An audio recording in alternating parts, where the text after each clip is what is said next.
is, dancing with your partner and not just dancing in an attached manner to your partner. Oh, wow. That phrasing is so on point. In an attached manner. Hello and welcome to another zany episode of Nerdy West Coast Swing, the podcast with pixels where the anchors are out of this world and the points don't matter. We are here to help train your eyes so you can learn faster and dance better. I'm Cassie Winter. I'm Alicia Marshall. If you're wondering who are we to be analyzing these pros, Cassie and I both have extensive training and experience in both partnered and solo dancing. She has about 22 years and I have about 24. Excuse me, I have about 24. Not sure what just happened. Tonight, we are talking about how imperfection can lead to creativity. And we're looking at a video between Chris Dumond and Nicole Ramirez from TAP, I think 2019. 2018. Yeah. Link is in the chat. Go ahead and give it a watch. And when you're done, we'll get to analyzing. I know we've touched on this a little bit in other episodes, but to allow imperfection to lead to creativity, you need to not resist what's actually happening in the moment. So one of the most important things about advancing your dancing skills is accepting what's happening in the moment and saying yes and instead of resisting it. It may sound really simple, but it's like a lot easier said than done, because that means instead of fighting for perfection, you're in the moment, allowing things to happen and doing things with them instead of being like, stop, fix it, move on. You can be a lot more creative when you don't resist things. I think I just said the same thing 3 different ways. That's good. I'm at. Anything you would like to add? No, I think we can just get into the video. Okay, cool. To the screen share. There's a lot of different moments in this dance that I think are like perfect examples of doing something imperfectly, but then just kind of making something out of it anyways. I think that, actually, even this kind of moment here, Chris takes the opportunity to do some styling with his feet, which is like, like that particular position isn't the maybe best one to be in, but like working with it, sure. And they just take so much time to just be in moments, even if they may feel awkward or they're not rushing out of anything. Yeah. The only thing they like rush out of is the imminent death that might have happened later on, which, yes, escape that at as high a speed as possible. But for there was a lot of almost dying that happens. But for other things, like it's really common for mistakes to be more obvious if you rush out of them. Because that sudden timing difference actually draws more attention to the before and after. Whereas if you allow things to remain more calm, it will draw less attention to mistakes. Yeah.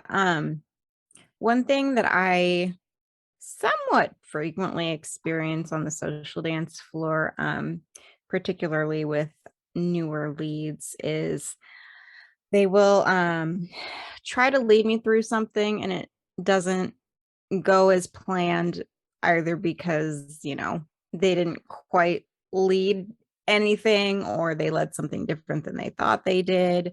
And a lot of times I'll get like a verbal apology for like not doing what, they're supposed to be doing, so to speak. When it's like, what does it matter? I mean, right? Like, we still got through it. We're back to our anchor. It's all good. Yeah. Like, unless you've hurt someone or touched something you shouldn't have. Yeah. I don't think you need to apologize. Pretty much. Yep.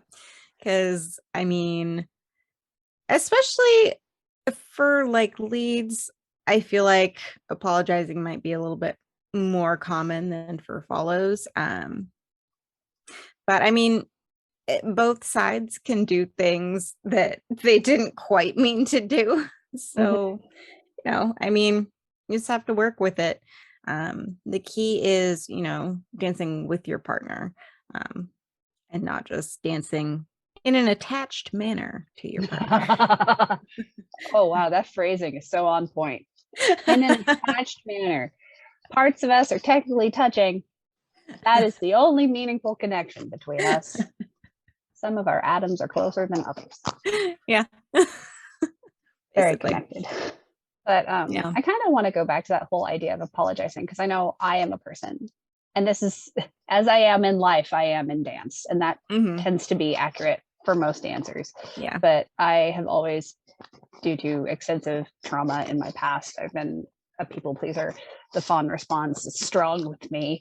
And that means that in any area of my life, but also on the dance floor, if I make a quote unquote mistake, as in I didn't do something quote unquote right or correct, I feel the need to apologize to my partner, regardless of which role I'm dancing in. And that is something I have been actively working against for years now. And I know I'm a lot better now, but I'm still, the urge to say sorry strong with me. But it's, if you are someone who finds yourself apologizing a lot when dancing with people, it's an opportunity to do some self-reflection and to see where that comes from, because understanding that could not only help you in your dancing, but it could also like genuinely help you in your life, because often that comes from a wounded place. You had some sort of wound or trauma in your past that leads you to not allow yourself to be imperfect, and working to heal that can be transformative. So just wanted to throw that out there. Yeah, I totally agree with that. I think part of it also has to do with how, obviously as, new dancers coming in, we're teaching just like the basic patterns and whatnot. But I think that it would be good to emphasize that, there's so many different ways you can do things in this dance. Just when people are starting out, just so they understand that, like, yeah, here's like the basic, but that's not like, you don't just have to do that. There's a lot of other things you can do. And a lot of times when you get to higher levels, it just kind of gets to like touch-based improv. Accurate. Hopefully with more triple steps than not when it's West Coast swing. Yeah. But yeah, definitely. Yeah. I would say Yakub and Emmeline are like the perfect example of that. Of that, like, really just touch-based improv, and just kind of figuring out where each other are in space and in the dance and whatnot. But I love that about them so much, because it's so connected what they do. Yeah. So one thing you'll notice in this particular dance with Chris and Nicole is that they both take moments to check in with each other, even kind of mid what they're doing.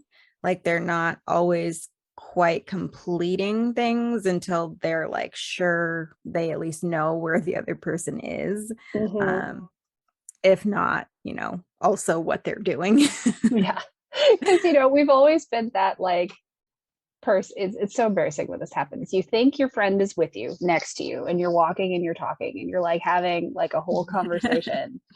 But then like half a block down, you realize it was but one-sided conversation, and you left your friend at a store a block or two back. We don't want to do that in West Coast swing. Metaphorically speaking. Correct. Yeah. Piggybacking on something that you said a little earlier, we actually got an interesting comment on last week's video. I shared it on Facebook and all the places, like I do, always have done. And someone said, "Can't we just have fun?"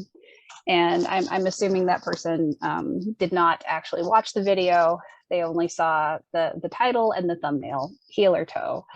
And I just, in case we haven't been clear, hopefully we have, Everything that we do here on Nerdy West Coast Swing, both in our free content and our Patreon paid content, is to help people make more informed decisions about how they move their bodies so they can have more fun. Yeah. Like, we want to empower people to make choices that work for them and their dancing and their bodies and how they want to express themselves musically, instead of pigeonholing people into, you must do it this way and it must be done correctly this way. That's not what we're about, because our personal experiences have been that the more informed choices we can make, the more fun we have. And also, the more skill people have, the more they're able to have fun. So just throwing that out there. Yeah. And, you know, I think that at every level, we all have dances where we come off the floor and we were like, yeah, I really wasn't sure what they were doing. You know, I had a really hard time connecting to them. And so we really want to help inform people, because, you know, there's a lot of pieces that you know, just don't get said in classes because they're focusing on something else, which is fine. And B, there's pieces that don't get talked about until higher levels, which I think should be at least mentioned to newer dancers to an extent. And, you know, our dance is just very complex. So it's hard to get all of the information, you know, from a few classes. And, you know, I think that it's just, we want to minimize that kind of bad feeling that we all tend to have, where it's like, well, you know, I wasn't being able to really connect with my partner, and I was trying, but, you know, I wasn't really sure what was happening. Yeah. So back to the topic at hand, this pattern right here is a really good example of like a slight imperfection. Chris offers his left hand to Nicole, and it's just so funny because Nicole's arm styling is such that her hand is just right there. Yeah. But they never actually connect. It's like, nah. And what I enjoy about what Chris does is he like follows through with the motion. So right here, he keeps following through, and then he like does a comb through, or like hand dancing. Yeah, just some random hand dancing. And then Nicole is like, oh, I see your hand dancing, and I will raise you my hand dancing. That's And both hands. both hands. And like that is a moment that happened because of the disconnect. Yeah. So like, and it made it more fun. So instead of just being like, oh, we didn't do anything, and it's kind of like when you offer someone a high five and they don't high five you, and it's just like wah, wah, wah. Or you like comb through your hair instead to make it look like that's what you were intending to do. Yeah. This is like the dance equivalent of that, instead of going the wah, wah, wah route. Yeah, it's a fun example. I know. I think this is my favorite example of like, like, oh, so that good. didn't quite work out. Well, okay. Let's do something else. Yeah, it's so easy in moments like that, regardless of what role you're in, to suddenly experience anxiety. It's like, oh no, I didn't do it right. I didn't connect with them. It's all over. It's not all over. It's okay. Very true. I think this is my favorite musical styling of this whole dance. This little staccato footwork and roll situation that Chris does. I love it so much. Great. I think it is a really nice nuanced piece to add in. I remember what I was going to say. Excellent. So what I was going to say was, you know, we have all of these like wonderful videos on YouTube from pros at different events and, you know, doing demos and whatnot. And I just wanted to say that, you know, these are pros and they are trying to put on a show for you. So oftentimes if something happens that they like didn't quite mean to happen, or something that, you know, was a little awkward, they're really not going to react to it. They're going to act as everything is normal. But if you go and watch those same pros on the social floor, they'll do like the same thing. They'll be like, oops, but then they Mhm. laugh about it. And generally both of them are laughing about it because they Yep. both know, whoops, that didn't work out. Yeah. So, I just wanted to mention that because it is, we have amazing pros to watch and they are good at covering what, they don't do exactly how they meant to do. Mhm. But that doesn't mean that you can't have fun and, laugh with your partner about something not happening the way it should. Yep.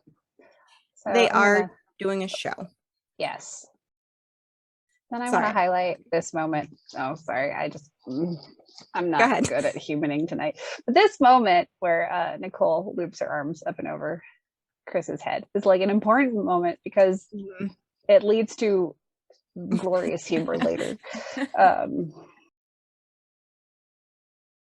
Yeah, tap is one of those events that you see the real reactions. I know. It's kind of like for us normal people who go to an event and we get to that certain level of delicious tired, like late Saturday night. Not before you're so tired you can no longer function, but you're Mhm. tired enough that your egotistical brain has shut off so you can just enjoy yourself and have fun. Yeah. I feel like tap is that for the champions. Yeah. They're like, we have just worked so hard. We can relax now. Yeah. And they're less hard on themselves for the first time in probably months. Which is why we see some of the like most creative off the wall stuff at tap. Mhm. Yeah. So this whole sequence here is a lot of almost dying. Darby Death Nye. But they recovered so well. I know. The only reason I didn't bookmark it because like that's imperfection leads to a quick save, not Yep. necessarily creativity. But we'll go through it one more time. And one thing about, being comfortable in those imperfect moments is really knowing how to move your own body and knowing where you're at in space. Mm-hmm. Being able to practice that and um, have full control over yourself, even if whatever's going on in the partnership wasn't what was meant. Right. I just want to like Being able to highlight have full control over yourself. Nietzsche's I know. wingspan because like damn sir. Saved that one. So for those of you who might be wondering where it all went wrong, I just want to highlight basically it was Chris's left foot. He went too far down line with this foot strike right here. If it had been more here, he probably would have been fine. Yeah. Because you can see right here, they're like overextended. And then in order to not like yeet her into the audience, he has to like keep his hand as close to her as possible. So he has to matrix under it. Yep. But then his center isn't over his standing foot properly. And safe. Well, it's funny because right after that, then there is this next, Yeah, this is like, one I had really bookmarked. fast sequence of things that happen. Yeah, see, this is like an interesting because we've talked a lot about phrasing on this show, and the idea that you want to start slow and small so that way you have somewhere to go. Mm-hmm. And they did that. Yeah. But then about like halfway through the song, someone hit the boost button and they suddenly went too far too fast about halfway through. Yep. So like they're experiencing that same problem. It just started later in the dance. They could not maintain their chill, which, I understand that. Mm-hmm. Anyways, intense sequence. So I don't think Nicole was expecting him to stop moving around her Mm-hmm. because that leg that she had out um, looked like she was wanting to kind of swing it out and around him as he was moving back past Yeah, her. kind of in an arabesque position. Mm-hmm. Yeah, I agree. So fan kick, and you can see how she's letting it come out to the side. But then Mm-hmm. right here, you can see how she's pitching forward and her right leg is coming back. If he had been kept going around, she would have been in an arabesque position. Yeah. I think that's what she was expecting him to do. Yeah. Great expectations. But instead, he just goes linearly and she aborts, But then that leads to this really cool equal and opposite rebound. Mm-hmm. And this is the creativity part. It's like, oh, we had a bit of a miscommunication, a disconnect with what was going on. But it became something interesting. Yeah. Because of how they both didn't necessarily resist it. Nicole made a choice to protect herself and stay on top of herself. Mm-hmm. And then Chris reacted to how she saved herself and created something cool out of it. I love how he just has that like panic arm that goes directly on his back. He's like, it needs to go somewhere. Yeah. Go in here. Call back to the hand dancing from before. Yes. Just so we're being really clear, we are not encouraging you to risk life and limb to arrive at creativity. Just so that is explicitly clear. Yeah. This is something, I mean, Chris and Nicole were partners for many years, so they have a very good idea of how each other operates, which is why this like really dramatic almost dying happens, and it's cool. It's fabulous. So we have all of this like large movement that is kind of risky, and they both realize it. They're both like, okay, well, we're gonna turn it down a notch. Calm it down. And then I love how for this phrase change, they're both like, okay, we're going over here. Yep. Because maybe it's just the air over here. Maybe this is the crazy corner and things will be chill over there. I'm joking. But I do love that they both point on the phrase change. It's beautiful. It's very expertly matched up. It kind of reminds me of the video that we did of Glenn and Susan, where those like boogie walk type things that had matched up so perfectly. Oh, those were so satisfying. That's what the finger gun thing is to this. Yeah. All right. We are now at the callback to the diving through the head situation. So you can see like Nicole has been very slowly going into this position, like arching her back, overextending her arms up and behind her. One would naturally think that there's going to be an equal and opposite,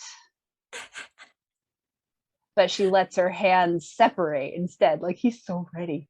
He's so ready. And then it's like, oh no, that was awkward.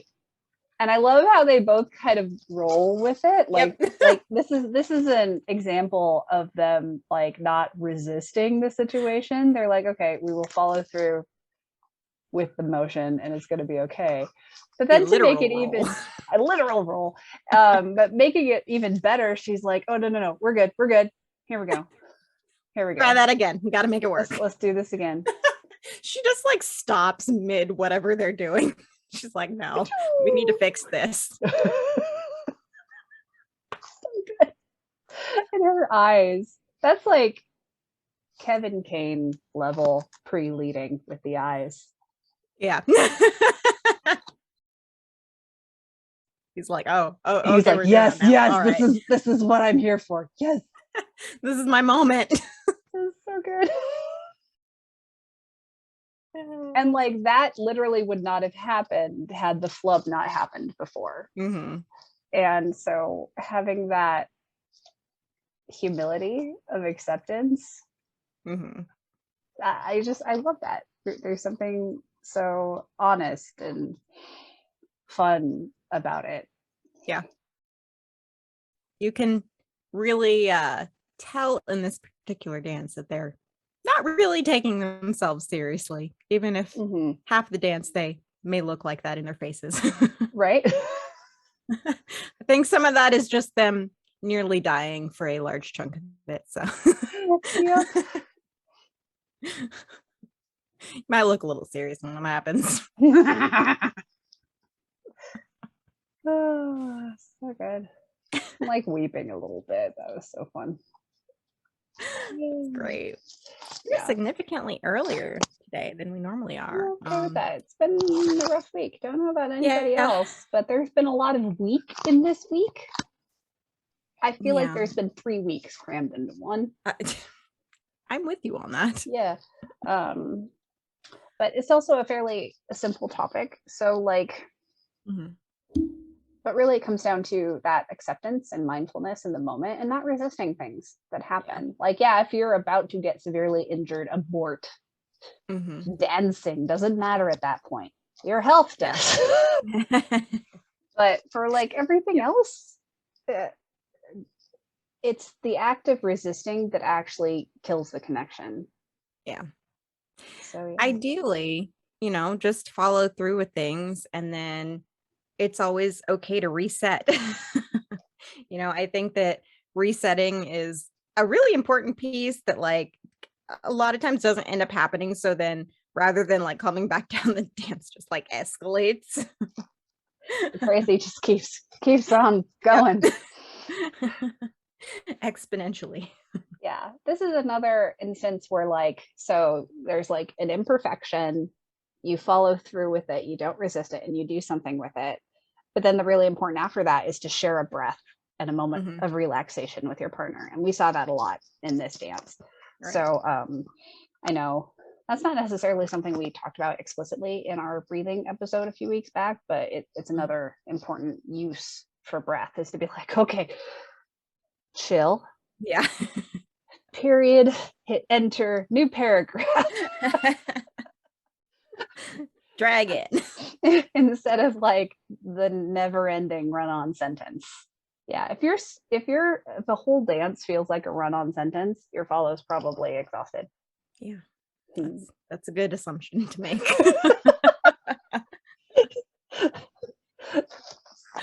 I also want to make sure to mention that there's a difference between choosing to follow through with awkward moments and not having technique that is helpful to what you're doing.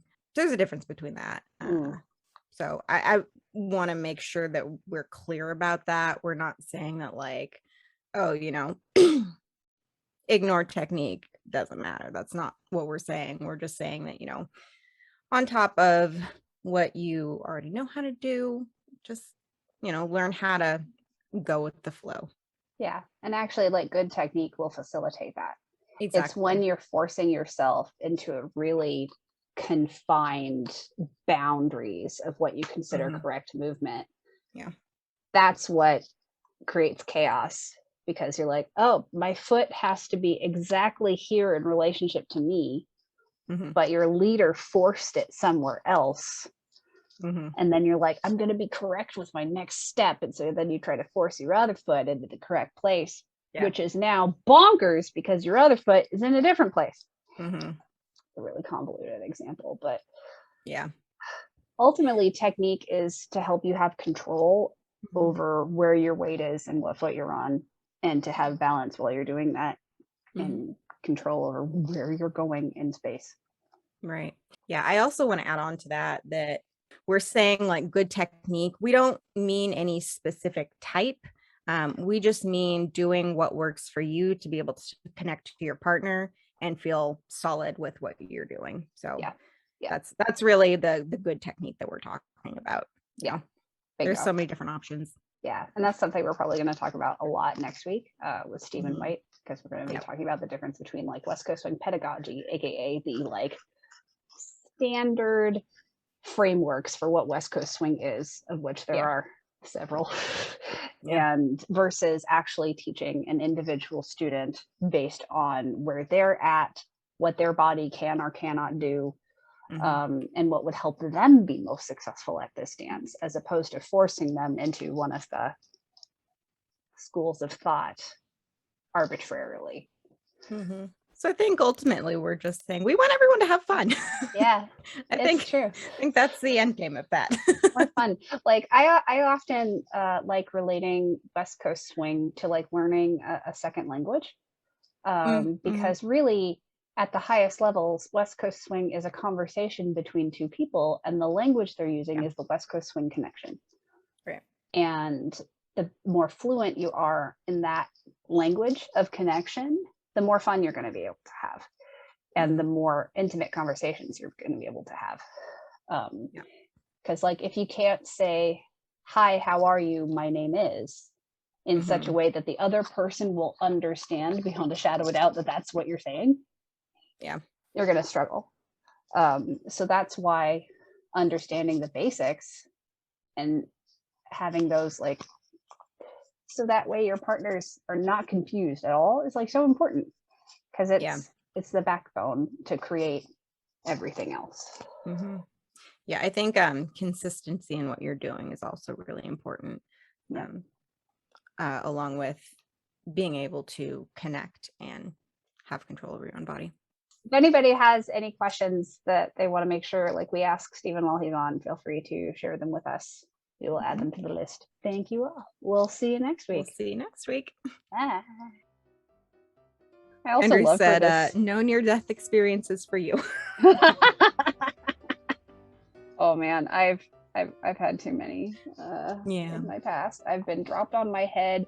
I have been elbowed downward onto my head, which, considering how tall I am, is quite impressive.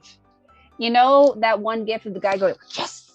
He like pulls his elbow down into a fist. Somebody like did that, but the elbow drove down onto the top of my head. It was not good. Interesting. Yeah. And I've also been tripped in such a fashion that I fell straight down onto my tailbone. I went into my chiropractor and they were like, your pelvis is not in a good position. I'm like, no, really? I had no idea. I was gonna say, I don't think I like really paid attention to what happens at like the very end, where she goes into like an arabesque of some sort. Yeah. And then he like body rolls away from her. She's like, or he's like, the song is fading out. Sorry, I'm off the clock.